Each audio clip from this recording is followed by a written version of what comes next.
Hello there, everybody. Good morning. Sherman here, focusing this video on the need for knowing yourself, whether you're a marathon from an energy perspective, marathon runner, or a sprinter. And so what I mean by that is, are you the kind of person that puts their head down, can work, 40 hours in, 60 hours in, week out, and just do that day in, day out? Maybe take a break in April, maybe take another break in the summer, maybe take another break, a few days over the holidays in the winter.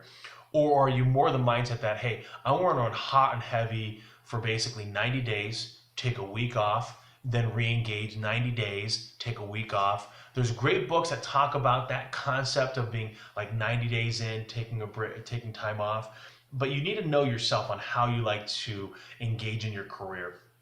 For me, I'm much more of a sprinter. There's a great book that's kind of revolving around my industry called The 12-Week Year, where you're trying to cram a year's worth of effectiveness in just 12 weeks and really, really hammering that in.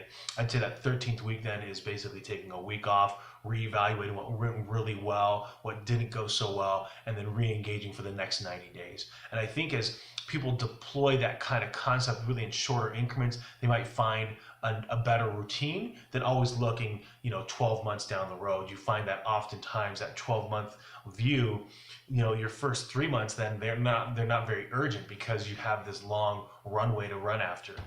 So again, focus in on that for yourselves, of knowing who you are, of how your energy is. For me, I'm much more of that sprinter. I like to run hot and heavy 90 days, take some time off, then re-engage.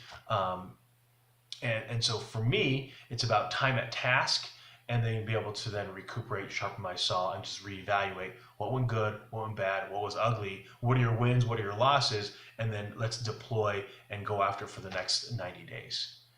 Best of luck to you as you continue to build what it is that you're building. Have a fantastic day, everybody.